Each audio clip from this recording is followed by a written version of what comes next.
Hello everyone, welcome back to my channel and you are watching the Mangesh Devkar class. आज आपण simple interest आणि compound interest यातील main difference काय आहे तो आपण एका एक्झाम्पलच्या थ्रू पाहणार आहोत.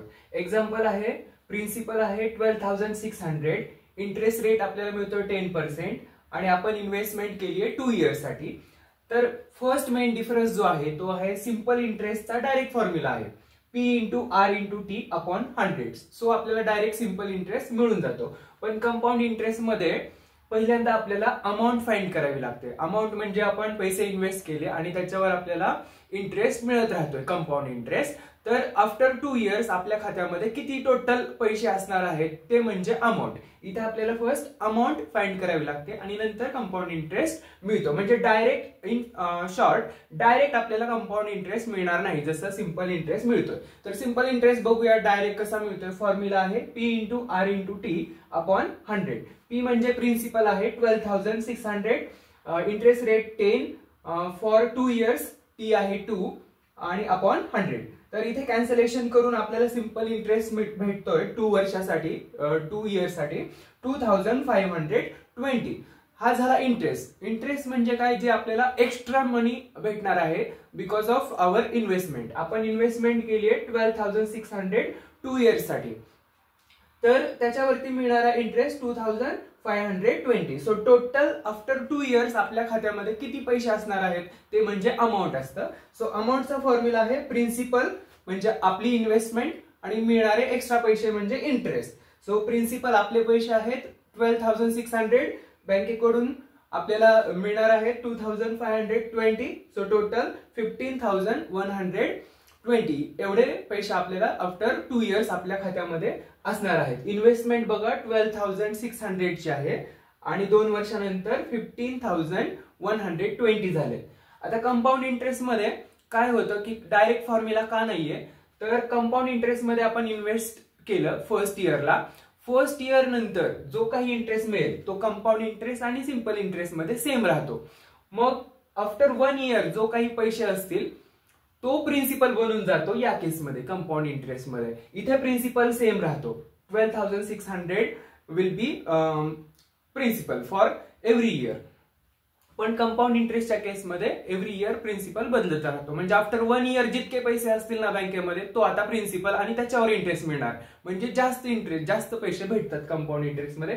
म्हणून आपण डायरेक्ट फॉर्म्युला नाहीये कंपाऊंड इंटरेस्टचा, तर अमाऊंटचा फॉर्म्युला येतो. म्हणजे after 2 years direct compound interest 2 इयरचा मिळून आणि आपले प्रिन्सिपल मिळून किती पैसे झाले याचा फॉर्म्युला आपल्याकडे आहे. म्हणून आफ्टर 2 इयर्स आपल्या बँकेमध्ये किती पैसे असणार आहेत ते या फॉर्म्युल्यावरून येतं. फॉर्म्युला आहे AN equal to P into 1 plus R by 100 bracket raise to N. हा N आहे नंबर ऑफ इयर साठी, A म्हणजे अमाऊंट आहे, P प्रिन्सिपल आहे, R म्हणजे इंटरेस्ट रेट आहे.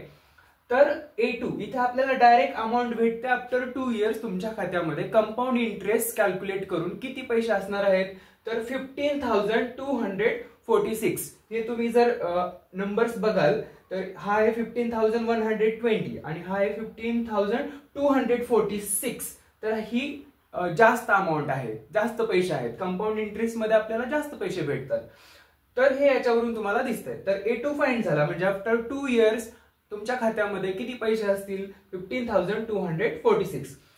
ओके, आता टोटल पैसे माहित आहेत पण आपली इन्व्हेस्टमेंट किती होती 12,600. तर आपल्याला एक्स्ट्रा मनी किती मिळाला दॅट इज इंटरेस्ट. पण हे कंपाऊंड इंटरेस्टचा केस आहे त्याच्यामुळे इथे आपण CI लिहिलंय कंपाऊंड इंटरेस्ट.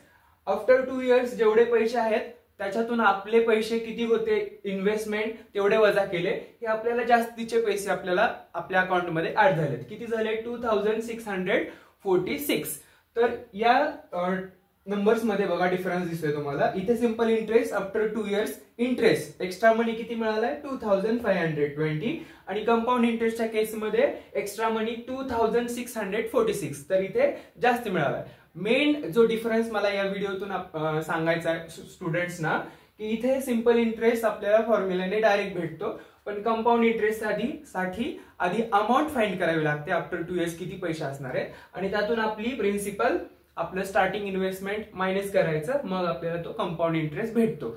असं का होतं कंपाऊंड इंटरेस्टच्या केसमध्ये, तर कंपाऊंड इंटरेस्ट हा प्रिन्सिपल एव्हरी इयर बदलत राहतो. पहिल्या वर्षी जो प्रिन्सिपल असतो, नेक्स्ट इयरला 1 वर्ष कंप्लीट झाल्यानंतर इंटरेस्ट आणि आपले पैसे मिळून जो अमाऊंट टोटल पैसे होतात आफ्टर 1 इयर, तो प्रिन्सिपल बनतो. सपोज 2 इयर्स झाले, 2 इयर्स नंतर एवढे पैसे आहेत, आता आपल्याला इंटरेस्ट या पैशांवरती भेटतो. 15,246 वर आपल्याला इंटरेस्ट भेटतो. पण सिंपल इंटरेस्ट मध्ये तसं नसून प्रिन्सिपल वरतीच इंटरेस्ट भेटत राहतो. त्यामुळे simple thing is we can get simple interest directly by formula in first step, but to find compound interest first you find amount by this formula and then use this formula to get compound interest amount. After 2 years जेवढे पैसे असतील त्यातून आपलं principal वजा करायचं आणि जेवढे extra मनी असेल that is the compound interest.